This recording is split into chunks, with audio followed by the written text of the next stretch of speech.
Hey, what's happening, ORL?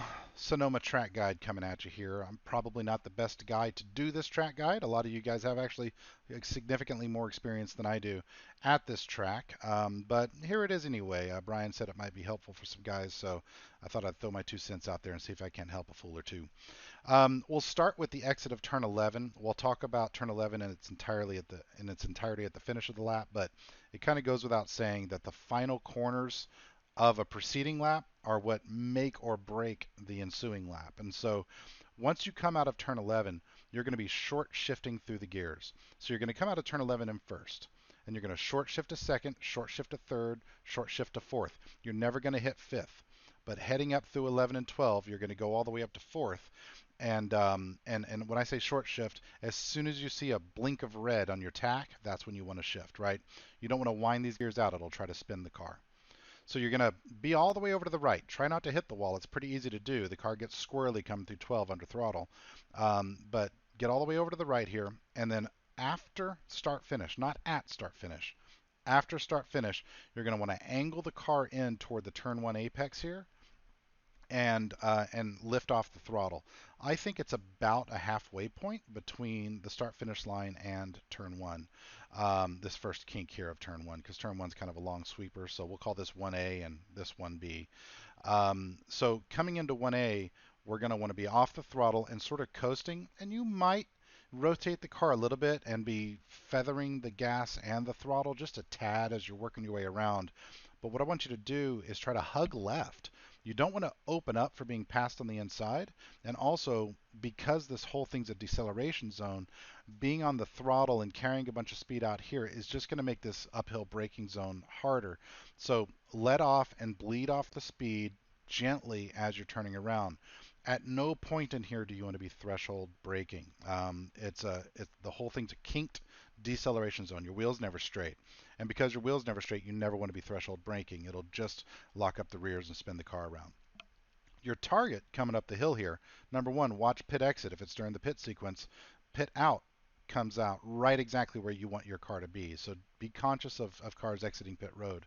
But then right here at this uphill right before the turn two right-hander, there's a little bit of flat rumble strip on the left-hand side of the road right before you turn in. You want your left tires on that rumble strip. That is your marker. That's what you're going for. Now you should be well slowed down by this point so that you can turn in and really hug, if not slightly ride, the turn two apex curbing. Now what you're looking for here at the turn two apex curbing is, if there's 100% of curbing going around there, you're looking at that halfway mark. So if the curbing goes from here to here, you want to get on the throttle right at the exact halfway mark. Your car is going to be pointed right out here toward the stands. You're going to see some light poles out here. You're pointing out here, and you'll see this in car pretty well. But on the throttle, not 100% throttle, but on the throttle, starting to accelerate again here at turn two.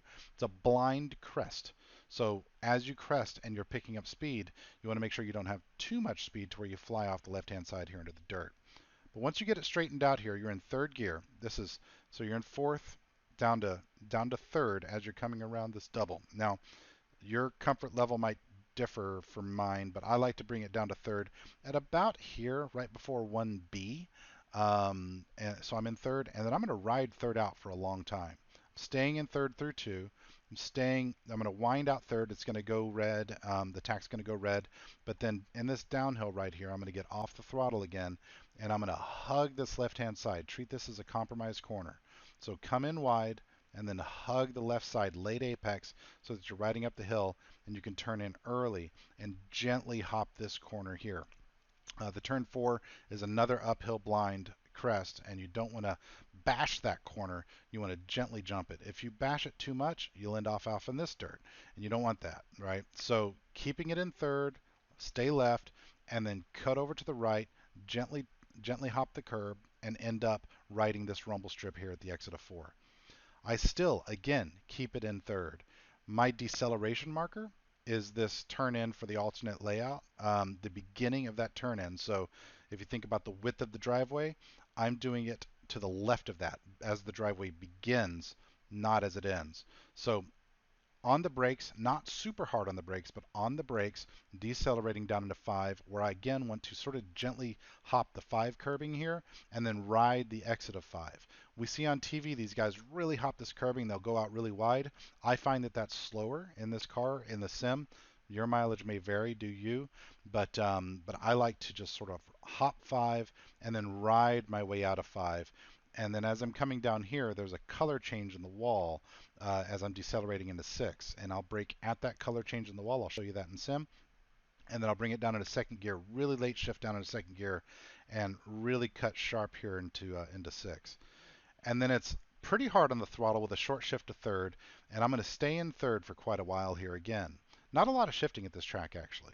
So you're going to want to ride out here and then sort of hop this this curbing here. There's a little double driveway here, and you're going to or double curbing here.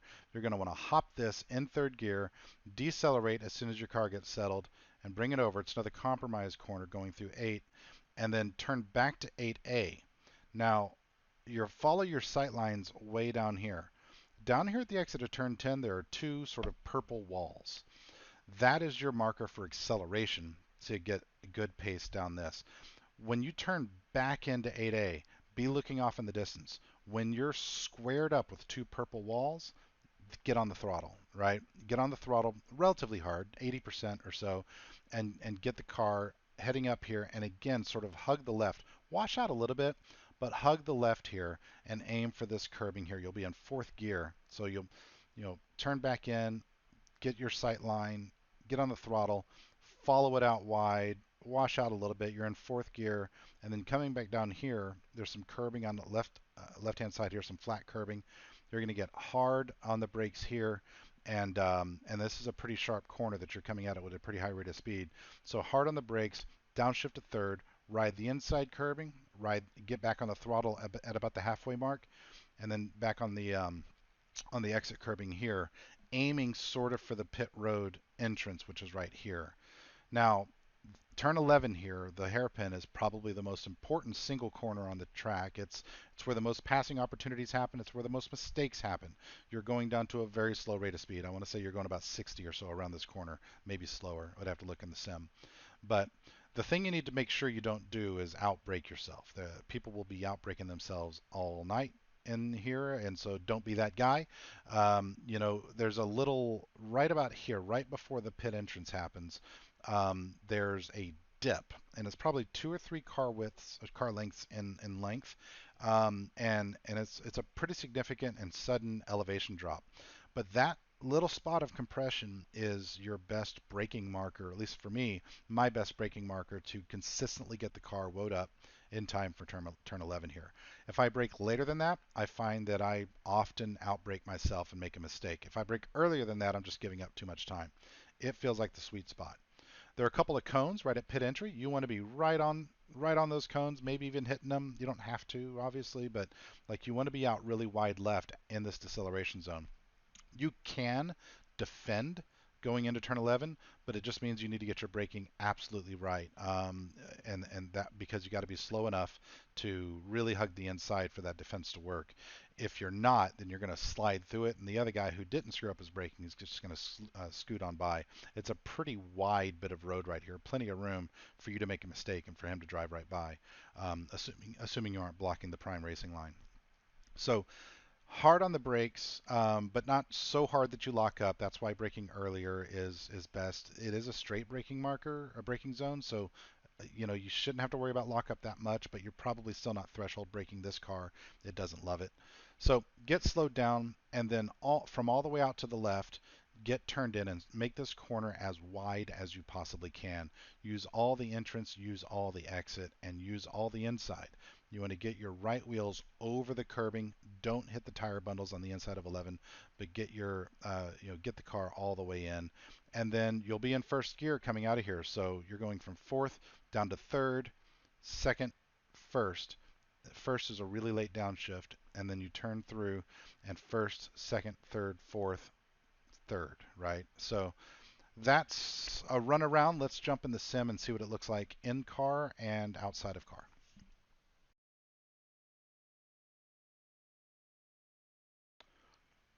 Okay, so let's do this at speed, and then we'll go back through, dissect it, and then we'll go in car. So at speed from chase. Fourth gear, fourth gear. After the line, let off, hug left a little bit, hug left a little bit, down to third, ride the rumble strip, back on the throttle halfway through this one, but not all the way. Keep it in third gear. I'm going to compromise the uphill left, and then I'm going to hit but not kill this curbing. Look for my exit, see my exit, go. Brake at the first cone. Hit but don't kill this curb. Ride but don't jump this curb. Keeping it in third. Brake at the change in color on the wall. Down to second gear nice and late. Get up on this curbing. And then head up the gears, short shifting so as not to lose traction. Abuse these curbs. Back to the left. I'm looking for purple walls off in the distance. I'll point those out in a minute. Hard on the gas, third, fourth. Looking for this left-hand curbing. Off throttle, down a gear. Pushing it, pushing it, pushing it. Watch for the dip. On the brakes with the dip. Maybe hit the cone, maybe don't. Late shift down to first. Right wheels on the rumble strip or over the rumble strip, and then back on the throttle. Second, third, hear that short shifting. Hear the short shifting, it's important. Okay, let's go back and look at that now at Slo-Mo and kind of talk it through in more detail.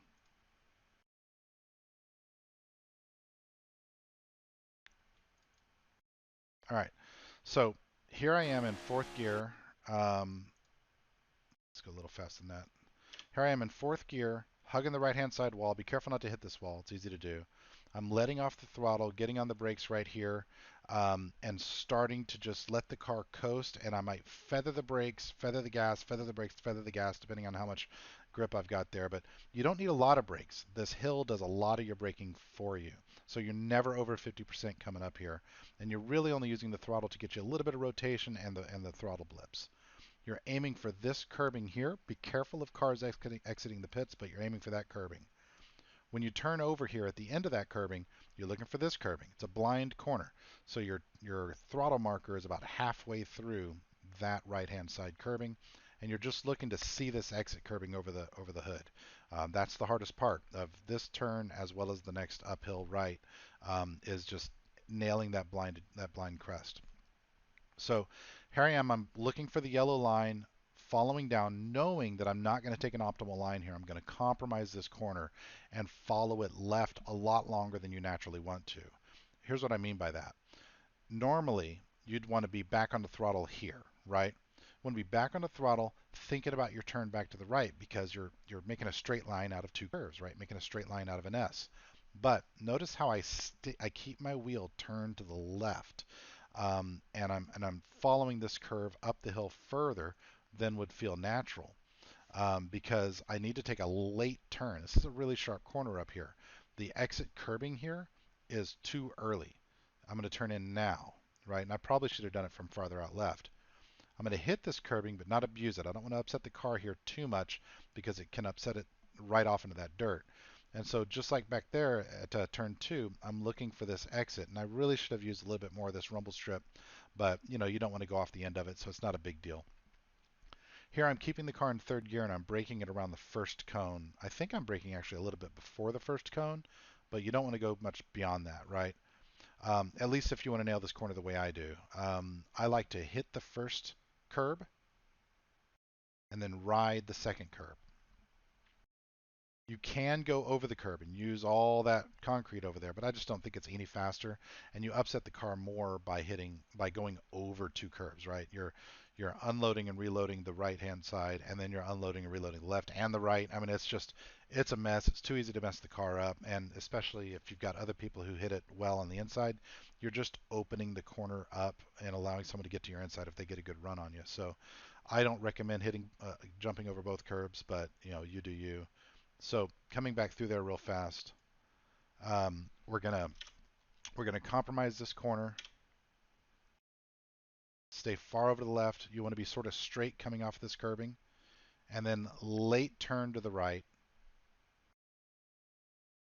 hit the curbing, don't abuse it. Back on throttle here, looking for that exit curbing. You're sort of looking for the end of, like, you'll be looking at these lights, right? You'll see this. I guess that's a bullhorn, not a light, but look for these lights and horns. And when you see this one, you're kind of already on the right trajectory, right? So notice how when I'm cresting the hill, I can see that one, but not these three, right? So that one tells you sort of where the beginning of this curbing is, and that's your marker, sort of. It's hard to have those markers when you're going at speed. You'll see me here brake kind of early. So I'm on the brakes well before. I actually thought I was braking at this first cone. I'm really braking at the end of this fencing over here. So well before what I thought. But the lesson learned there is, even though we're straight line braking, we're not threshold braking ever in this car pretty much. You lock them up. And so I'm at about 50% brakes here, coming down into the corner. I'm trying to use all the track, get my left wheels all the way out to the yellow line. And then just like back there, I'm going to hop but not abuse this turn, right? This corner. I don't want to launch the car. I don't want all four wheels off. You saw how much air it got there just with you can see how much air it gets here just with the where the heck? I picked yeah, left rear. We'll cut this out. Right rear. There we go. Look at how much air the suspension gets here as I come through. Like that's not a great shot of it, but it's quite a bit of air. The car does get upset going through there, so you don't want to get too much of this curbing. And then ride this curbing. I don't like to go over it, like I said. And then what I'm doing here is you'll notice how there's light concrete, dark concrete right after the tire barriers. It goes back to light. When it goes back to the light concrete here, see there on the left, when it goes back to light concrete, that is your braking marker to be slowing down and thinking about second gear. You aren't going to go down to second gear immediately. It takes a second.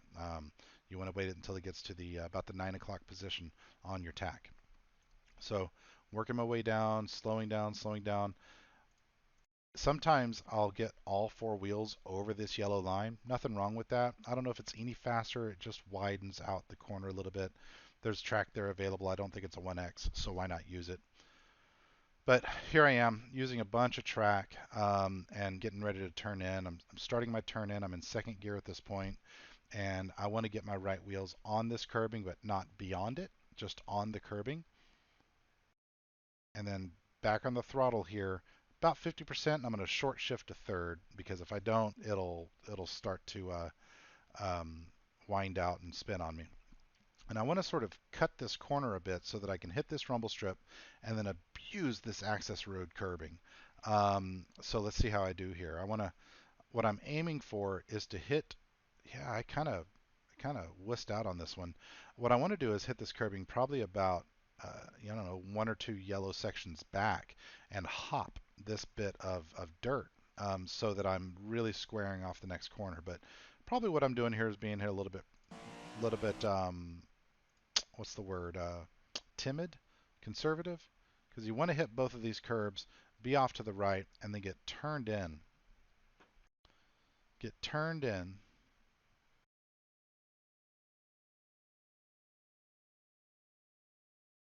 Never using all the way out to the right there and until I get to this rumble strip, and I'm at about three-quarters of the way through that, am I back on the throttle. So notice, all right, this is kind of hard to show, but directly in front of me, all the way off in the distance at the turn 9, you can see those two purple and green billboards right at the exit of turn 9. That is my acceleration marker. You could say the last cone in that access road off to the left, or the acceleration marker, or the billboards off the distance. The purple stands out to me more, and I think you're going to have your view blocked by other cars and stuff, so it doesn't hurt to have two of them. But when you see the final cone, or when you see the purple billboards lined up with your hood, that's a good time to get back on the throttle. Now you're never really off the throttle here, right? You're sort of feathering all the way through. Notice the green bar here. I'm feathering. I'm on the throttle about 50%, and then after I'm faced forward there, I'm back. I'm jumping into full throttle. A little bit later than I thought, actually. But third gear here. A lot of third gear on this track. third gear here though. Now I'm in fourth. I'm sort of wandering my way around here. Kind of like the turn one complex. I'm holding left. I'm not tracking all the way out. And then I want to aim at this curbing here on the left, ride it for all it's worth, and be ready to brake and jam it down into third for this rumble strip here. And then using the purple again. The first purple is your friend. Back on the throttle here, aiming for this exit curbing. And I just want to get all the way over to the left and make everybody think I'm going into pit lane. I'm not, but make everyone think I am. What I'm looking for here is this dip right here. You see how the car dipped down right as the wall bends in. There's a dip, there's an elevation change, a rather sudden one, but that's a great compression braking point. You can get on the brakes real hard right here, aim for this first cone, and work your way down through the gears, staying as far out to the left as you can while keeping the car straight. And then turn in, get on the rumble strips, get back on the throttle. I'm using the throttle the whole time here to turn the car. Trail brake in, throttle turn out. And then I'm short shifting my way back down the front straight. And that's it. Let's see it from in the car.